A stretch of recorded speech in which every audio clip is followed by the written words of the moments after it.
মালয়েশিয়ায় বাংলাদেশি শ্রমিকরা পরিণত হয়েছে দাস শ্রমিকে। আউটসোর্সিং এর নামে সরাসরি কোনো কোম্পানিতে নিয়োগ না করে কৌশলে দিনমজুরের মতো নিয়োগ দেয়া হচ্ছে। তারপরও তারা কাজ পাচ্ছেন না। আবার যারা কাজ পাচ্ছেন তারা চুক্তির চেয়ে বেশি সময় কাজ করছেন, পাচ্ছেন না বেতন ভাতা। এসব বিষয় নিয়ে বাংলাদেশি শ্রমিকরা প্রতিবাদ করলে তাদের উপর চালানো হয় নির্যাতন।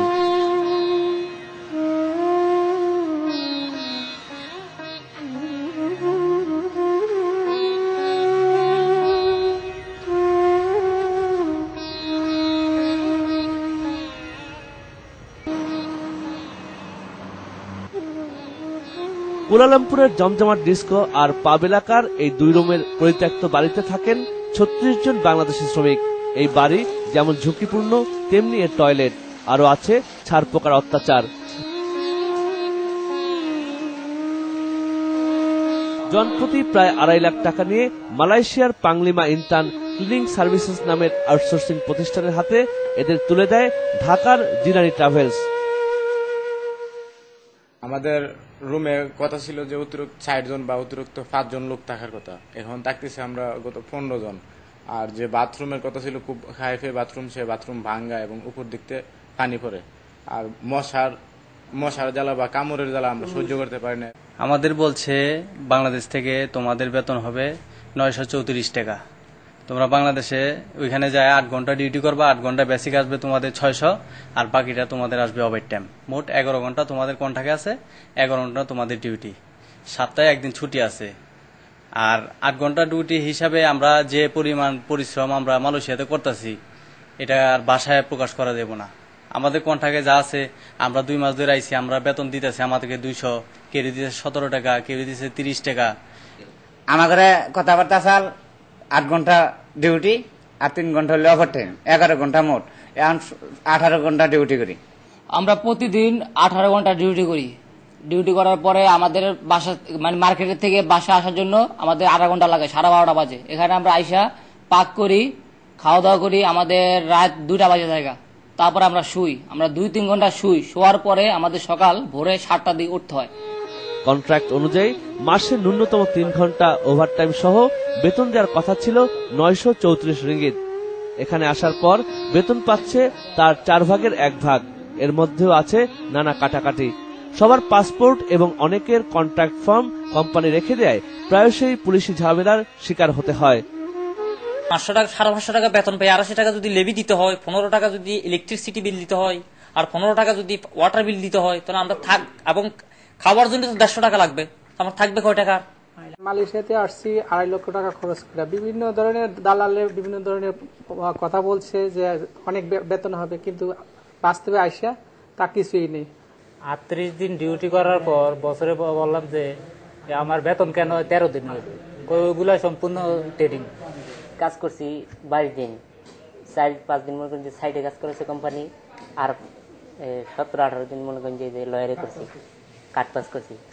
পরে বেতন দিছে, রিসিটে দেখি 4 দিনের বেতন দিছে মাত্র। বসে আমাদের ডিউটিতে নিয়ে গেছে, ডিউটি থেকে আসার সময় বসে গাড়িতে আর কি তেল ভরতেছে, ধরার পর 2টা পুলিশ আসলো। পুলিশ এসে আমাদের ধরলো, 4টা লোক আমাদের ধরলো। যেহেতু আমাদের পাসপোর্ট নাই, পাসপোর্টের ফটোকপি আছে, আমরা পুলিশকে পাসপোর্টের ফটোকপি দেখালাম।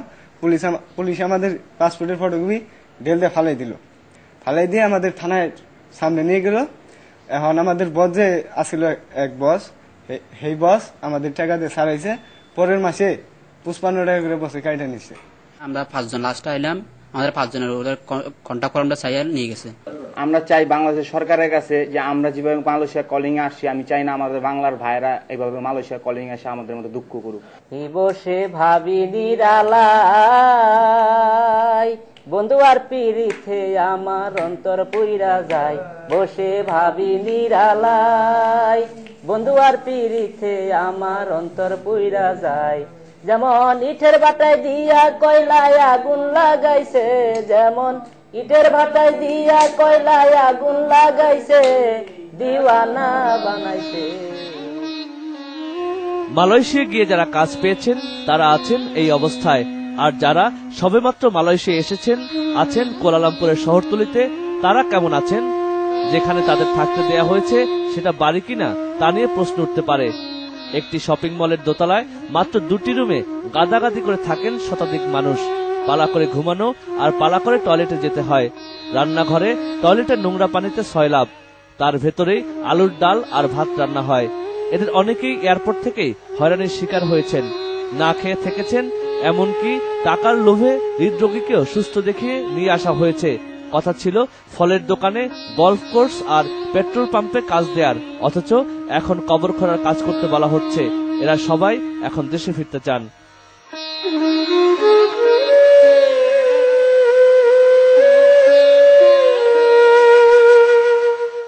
আমরা এখানে এয়ারপোর্টে একদিন ছিলাম, অনেক কষ্ট করি বলার পরে আমাদেরকে এখানে নিয়ে এসেছে।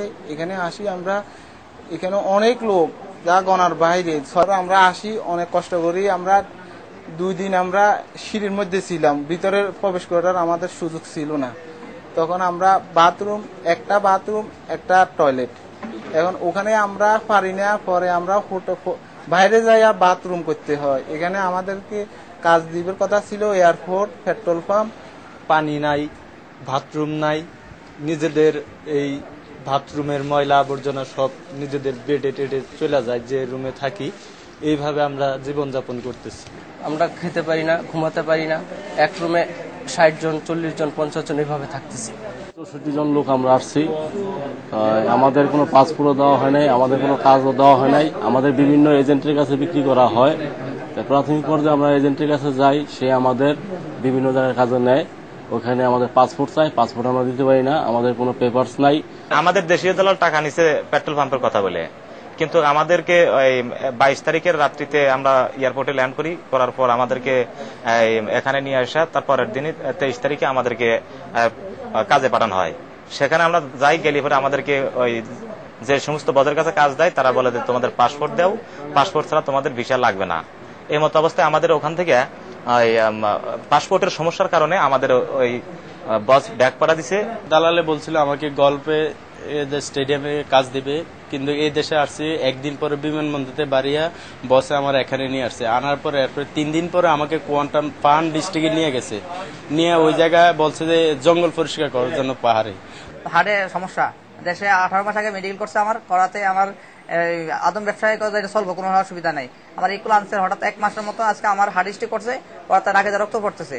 আমার বছরে বললাম যে বস আমার ডাক্তার কাছে নেন, কত এনে মরে গেলে চলবো, কোনো অসুবিধা নাই, মরে গেলে তো লাগলে বাংলাদেশে লাশ পাঠিয়ে দেবো। কাজ দেওয়ার কথা ছিল ফলের দোকানে, তারপরে দিয়েছে আমাকে রাস্তা ক্লিনারে। আমরা 2 তারিখে আসছি এয়ারপোর্টে, একদিন থাকি, ইয়ার পরের দিন আসছি। এখানে আসি, সেদিনটা উপাস থাকি, ইয়ার পরের দিন খানা দিছে আর খাইছি।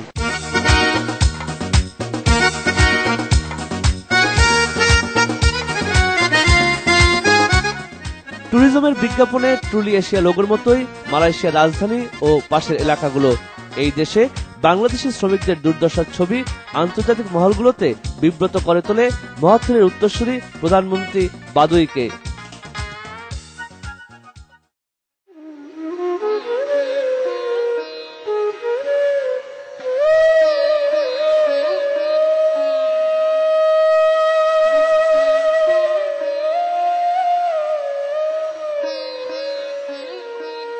এমনই আরেক দুর্দশার ছবি এইসব বন্দি শিবির। আউটসোর্সিং কোম্পানিগুলো এবং তাদের বাংলাদেশি এজেন্টদের সাথে মিলে যত শ্রমিক দরকার তার চেয়ে অনেক বেশি শ্রমিক এনে বিভিন্ন এলাকার এমন সব গুদামে প্রায় বন্দী করে রাখে।